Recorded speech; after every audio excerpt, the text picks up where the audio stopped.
Immigration has been dividing the British public and their political elites for a very long time. Consistently, as migration has gone up, the opinion of the British public has been decidedly in favour of reducing migration. The Brexit vote was in part driven by an antipathy to the concept of free movement, amongst other things like concerns about sovereignty. In recent years, post-Brexit, the British public's appetite for higher immigration actually increased, but in the wake of record legal migration numbers and a flurry of illegal small boats crossings, this is an issue that is tearing the Conservative Party apart. There's a clear divide between swing voters and Conservative voters. Swing voters and Labour voters are worried about the NHS. They're worried about the economy. These are the issues that will define the general election. But within the Conservative coalition, a cohort of voters that prioritise immigration over everything else are splitting from the party and moving to Reform UK, making the difference potentially between a solid defeat and a complete Conservative collapse. I'm Toby.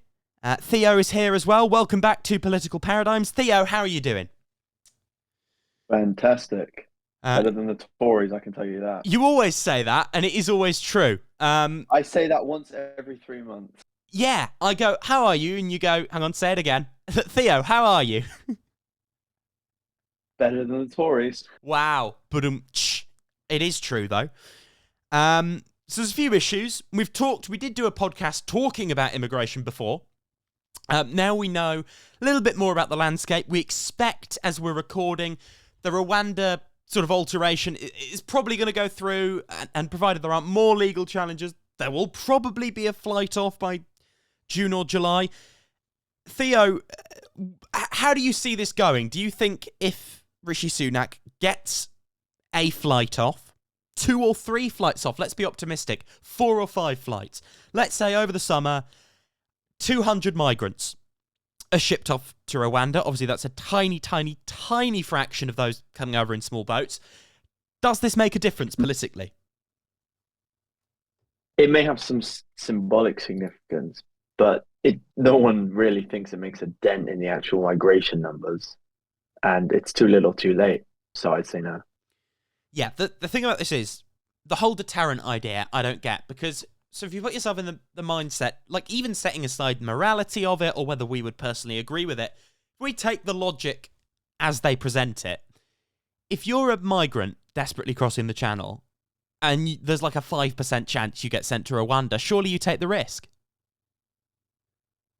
Yes. And especially considering the fact that right now it's closer to a 0% chance. I mean, I'd say, 5% chance if it's operating at full capacity. Yeah. Or more than full. Near. Yeah, because we're dealing with thousands and thousands and thousands. What were we in, like 50,000 last year? I'm not making that up. It was very high. No, yeah. It's not going to be a deterrent anytime soon. And even if it does have some symbolic significance, I think it's, again, too little, too late, to be completely honest. This is the thing I've been thinking about, which is one of the reasons I think Labour might be okay with sort of standing down their peers and letting this go through, is because at the end of the day, policy probably isn't going to be implemented. It will affect maybe 50 people at most. And do you think that's worse for the government? Instead of going, oh, Labour blocked it, we couldn't do it, they do it and nothing changes? That feels very politically disastrous for Rishi Sunak, particularly when the right of his party has been going, this won't work, you've not gone far enough. So there's a ready-made narrative on the right to blame him for this. Yes, I think, it being ineffective, it's very easy then for the right to say, look, this is the moderate wing of the Tory party is not fit to deal with this, and it only strengthens their case when the Tory power vacuum opens up post-election. I'm very, very strongly in the belief that the right will take over the Tory party inevitably after this defeat, because there's no way Sunak can prove himself on immigration. I think his fate is completely sealed in that regard. Yeah, I think we're of the mind on this. We both it's kind of a question of what flavour of the Tory right takes over, not whether the Tory right takes over. Exactly. exactly. I'd say it's still unclear who might become the leader, but that they're from the Tory right is no doubt. Yeah. And I do think, and I've heard this comparison made, I think it was Danny Finkelstein who said it most recently, the sort of Tory backstabbing. It was either Danny Finkelstein or Katie Balls, which is interesting that I'm confusing those two folks. But one or the other wrote a piece recently, credit to whoever it was, basically talking about the fact that in the wake of the sort of Labour defeat in 1979, 19, yes, that's right, 1979, to Margaret, I thought I said 1799 for a second, to Margaret Thatcher, the sort of Labour government was kicked out. There was a big narrative at Labour conference that year of Jim Callaghan and the Labour Party sold out the workers. You know, Tony Benn was sort of doing speeches about the betrayal of the Labour government. Do you think at sort of Tory conference 2025 there'll be speeches about the betrayal of the Sunak government? They let Conservatives down, that kind of thing. Yes, certainly. Either that, or they, you know, reflect on Sunak's miraculous victory in 2024, or maybe January 2025. Thank God he waited until January 2025, because otherwise he would not have pulled that massive majority. The massive Sunakian majority. What would we even do at that stage? How would we imagine? Okay, this is kind of just the shits and giggles. But imagine, okay, the polling stays how it is. We go into the election. Everything goes how me and you think it will. Exit poll drops. 150 seat Conservative majority. What do you say? Political paradigms, listeners. It's been a good run. I'm gonna go do something else with my life now. We were wrong about everything, guys. Clearly, my foresight is not up to scratch. Our finger was not on the pulse of the masses that were clamouring for Rishi Sunak. They were just... It's 1992 all over again. But worse. Like he gets even... Yeah. The Tories gain seats. It's not just the polls ignoring shy Tories. Clearly, these Tory voters will have been, hiding in their cupboards, not even in the polls, not just lying in the polls. They're not even in the polls. Yeah, John Curtis was saying today, all Tory voters have taken a vow of silence since Partygate. They just won't speak. It's John Curtis was saying you could get the biggest ever, assuming the election's 8 months out, and it may be more like 5 or 6 months now, but assuming it's 8 months out, you could have the biggest ever swing towards a government we've seen in that time frame, which is 6 points net. You could have the polling error, add on top of that the polling error in 1992. So you've got a 6 point swing, biggest ever swing to an incumbent government. Add the 1992 polling error, Labour still have a majority. That's how far in the hole the Conservatives are right now. So it's like, and immigration is not the key. This was the other thing John Curtis was saying today. This is not voters who are voting, who've moved from the Conservatives, and voters that are sticking with the Conservatives don't prioritise immigration any more or less than each other. It's things like the NHS, things like the health service, it's things like the economy that and inflation and prices that are driving this. One underpriced thing, I think, is incumbent governments that were in power during the inflationary shock have like a penalty. Like the Australian government suffered an inflation penalty. The Canadian government is suffering an inflation penalty. Joe Biden's approval rating is suffering an inflation penalty. It happened to everyone in power. So that's sort of dragging them down as well.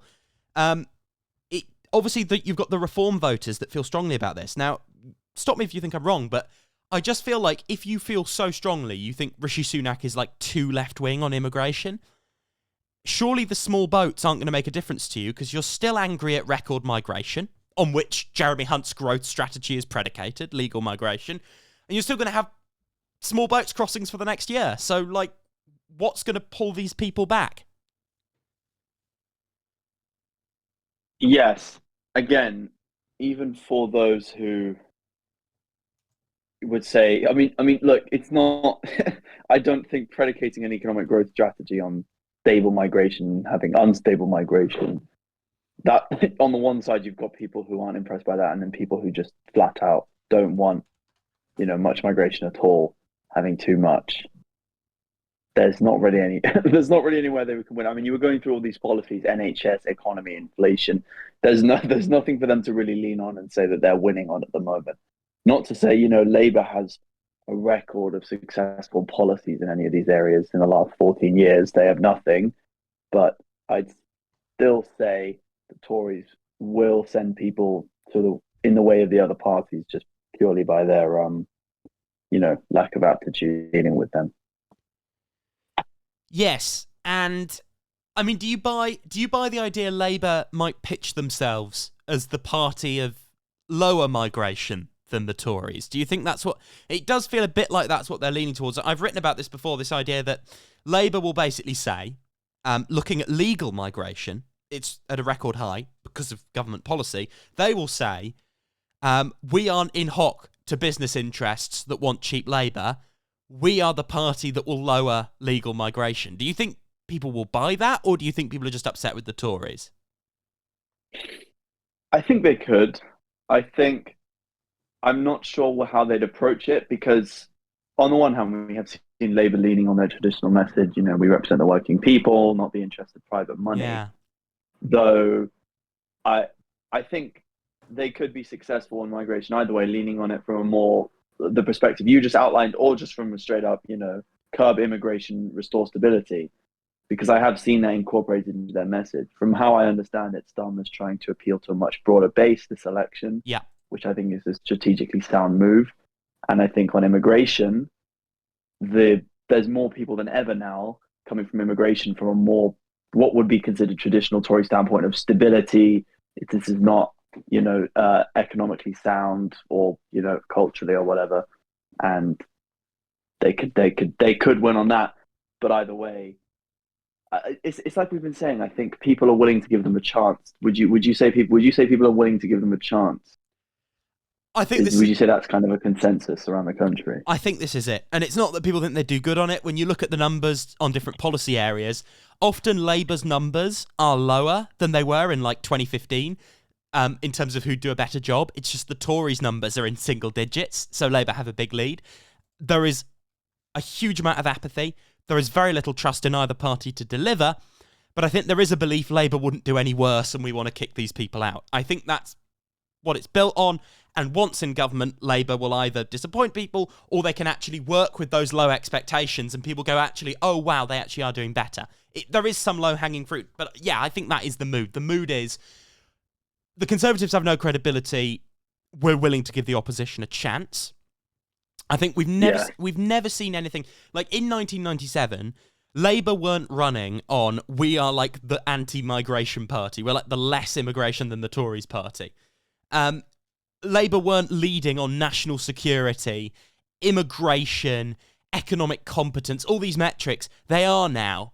So in a way, from a weaker position overall, compared to the Tories, Labour are probably in their strongest position they've been in a head-to-head, in sheer comparison, in living memory, because they've never led on who will tackle immigration. And sure, that lead is predicated on both parties having a very low percentage, and most people saying neither party. But very few people are breaking towards the Tories on this, because the Tories have just sort of shattered any credibility they had with voters, and their whole thing has always been, you said it once, didn't you? It's like patritional elites that sort of competently govern us. They've lost that. They don't have that anymore. And without that, they're just bastards. Like, that's how people see them. People used to see them as competent bastards that looked after the finances. Now they just see them as, like, nasty people that are incompetent. Yeah, exactly. I think Cameron encapsulated it because he was kind of, an archetype of like, the elite, but he was all about competence, Yeah. all about stability, all about managing the books and being financially responsible, and they've completely lost that. There's no upside to having that brand anymore. They're not the party of pragmatism. They've lost that. They're losing on their own ground, which is where I think the massive defeats happen. Is when you can't even win on your strongest message. I Spot think on. there are still people, the very traditional rural, probably much older Tory voters who will just go vote Tory. Like it was like we were saying. Do you remember we were saying like the Tories keep winning, but where are these people? Those people are still out there. But for anyone anywhere near the fence, evaluating the Tories on their traditional values, I think the Tories have lost those people. I agree with that. I think you're absolutely right. And one thing, I mean, this didn't happen to the same extent in 2019, but one sort of forebringer of the Labour collapse was they weren't just sort of trailing the Tories on stuff that you'd have expected Jeremy Corbyn to trail Boris Johnson on, things like the economy, things like national security, all those issues. Tories had stonking leads, so it's really bad. You're probably going to lose. But on things like the NHS, Boris Johnson's Conservatives were only behind by single digits.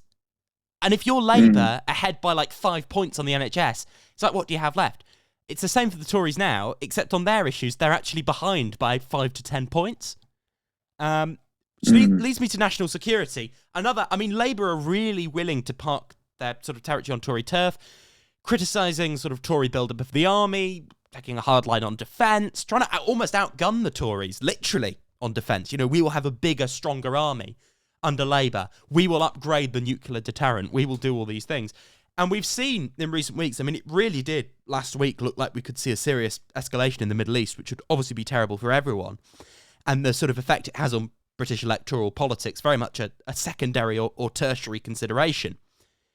More worried for all the people in that area of the world. But obviously that's for now past, but we are in an era in the months to come where all these stories are popping up, risk of escalation. You've got sort of 3 fronts or 2 fronts. You've got Ukraine, you've got Taiwan, you've got what's happening in the Middle East.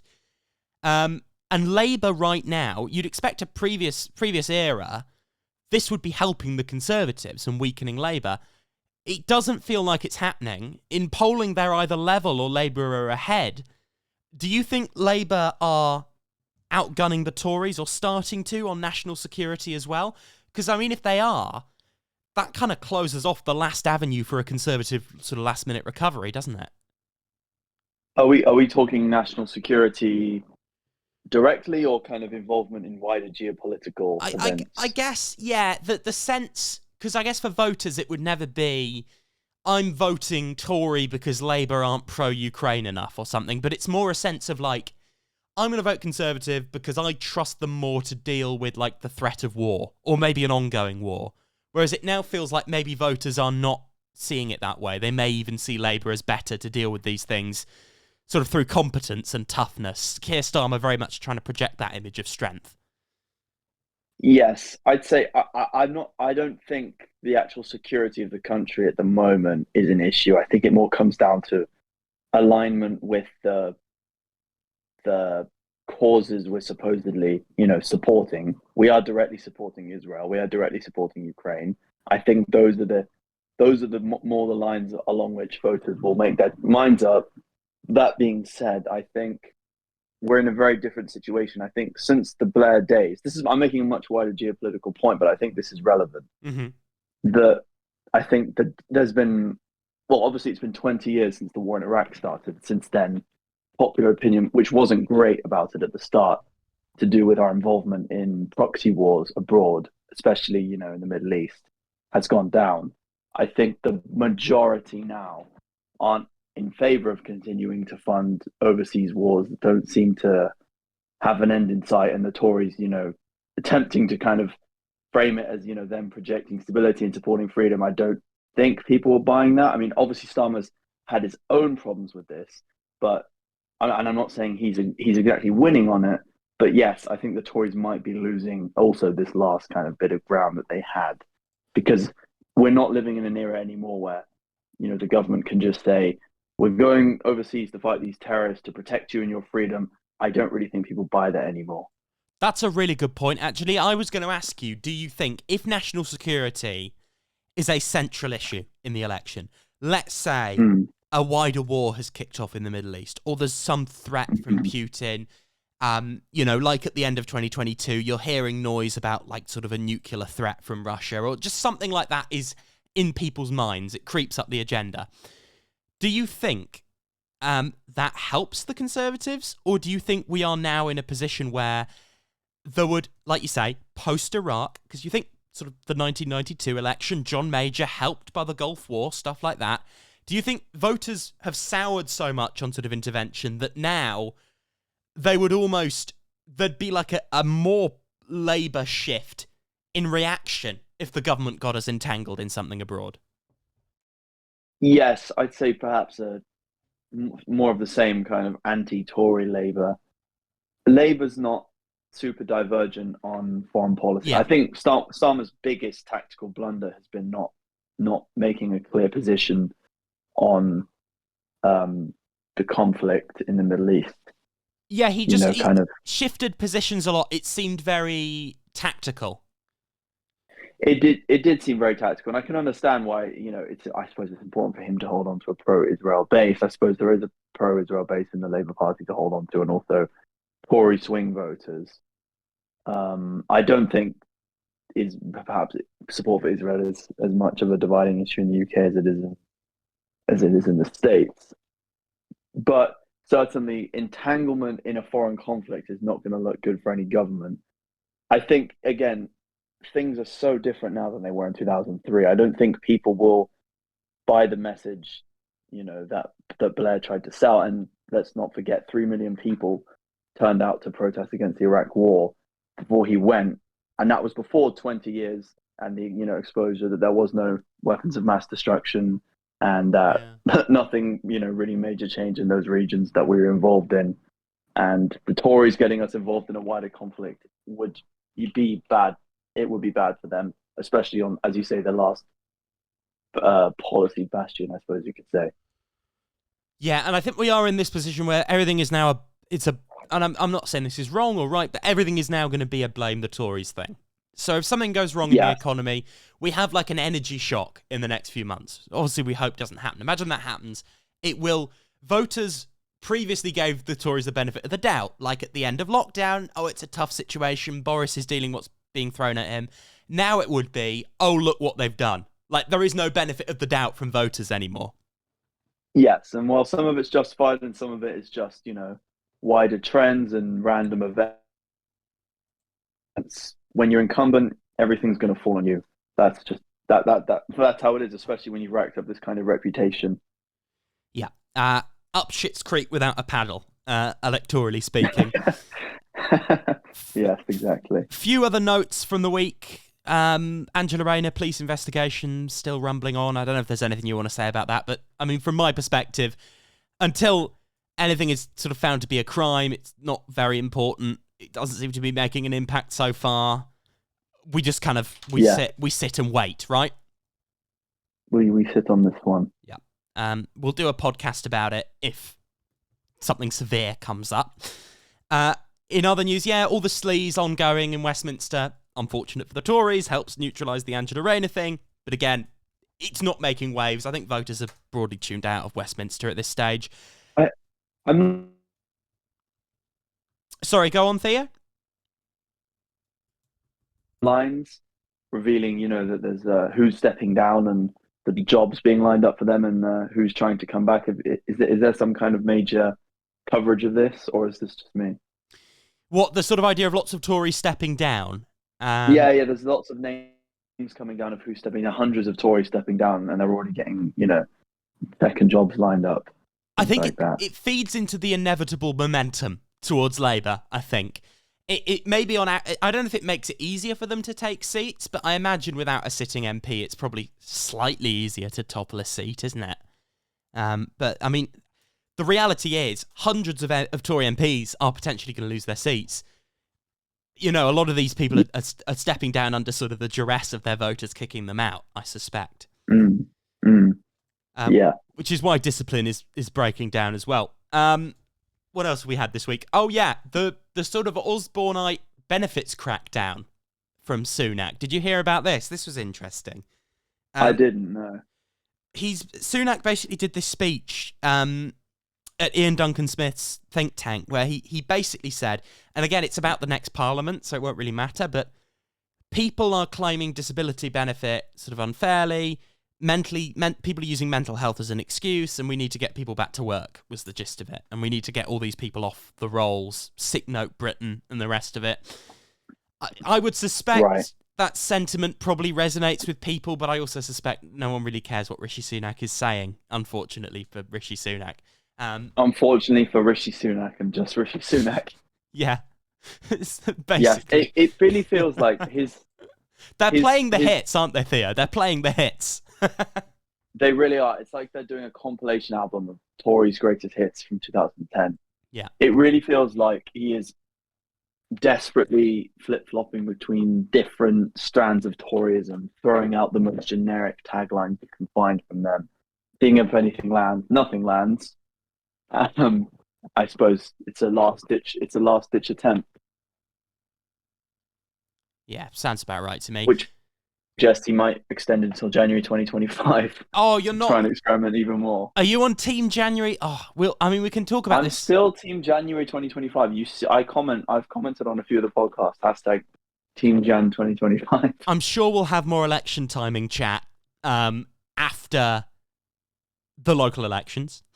Next week's podcast, which you can probably expect on Monday or Sunday next week, probably Monday, which would be the 29th of April.